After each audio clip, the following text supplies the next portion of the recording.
છે કે આ વચનામૃત છે એની એક માત્ર અને કાનો માત્ર કોઈક વધે સુધરેલા હોય ને તો એ વળી એમાં ફેરફાર કરવા દોડડા પણ કરે કે આનો આમ નાખવું છે,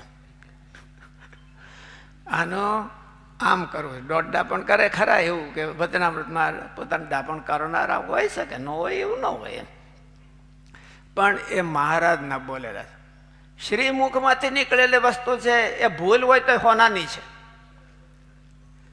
શ્રીજી મહારાજ ગઢડામાં કથા કરતા હતા, નિત્યાનંદ સ્વામી વાંચે અને શ્રીજી મહારાજ પછી એનું કે વાત કરે ને થોડીક સમજાવે, એ અધ્યાય સમજાવતા હોય. એમાં શ્રીજી મહારાજ એકાદો શ્લોક બોલ્યા, એમાં થોડેક એકાદ માત્રાનો કાંઈક અક્ષરનો ફેર રહી ગયો છે. એટલે નિત્યાનંદ સ્વામી તો મહાપંડિત હતા, એટલે મનમાં એને સંકલ્પ થયો કે મહારાજ શ્લોક બોલ્યા ખોટો બોલ્યા થોડોક, એ આમ નથી આમ છે.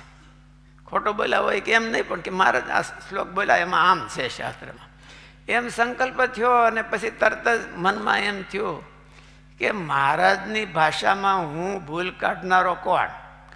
અને ન્યા બેઠા, તમે દર્શન કર્યા હશે તો ગઢડામાં રંગત ઢોલિયો છે, એટલે મહારાજ એ ઢોલિયા ઉપર જ બેસે અને એક બાજુ મોટો ઢોલિયો છે, એટલે મહારાજ હામાં બેસે અને નિત્યાનંદ સ્વામી હામાં કથા વાંચતા હોય.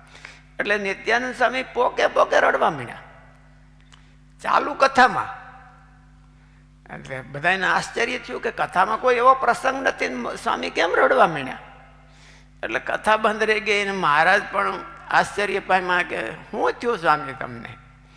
એટલે મહારાજે સ્વામીને શાંત કર્યા અને કે શું પ્રશ્ન હતો? એટલે નિત્યાનંદ સ્વામી કીધું કે મહારાજ તમે શ્લોક બોલ્યા એમાં મને આવો સંકલ્પ થયો કે તમે ખોટું બોલ્યા.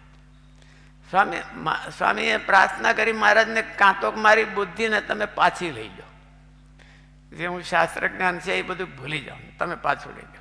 અને કાં તો એવું મને કરો કે મને કોઈ દિવસ તમારામાં ભૂલ ન દેખાય.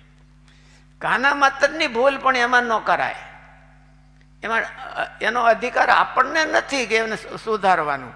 આમ જૂની ભાષામાં ક્યારેક વચન આવડતું હોય છે, હવા આવું છે ને તેવું છે ને, એવું બધા એ જૂની ભાષામાં હોય, પણ એ જૂની ભાષામાં છે પણ મહારાજના મુખમાંથી નીકળેલા શબ્દો છે. જેમ વેદને એક એ રૂચામાં કાના માત્રનો ફેરફાર કરવાનો કે એનો અર્થ બીજો કરવાનો પણ કોઈને અધિકાર નથી. કાના માત્રનો ફેરફાર કરવાનો રામાનુજાચાર્યજી મહારાજે એવું કીધું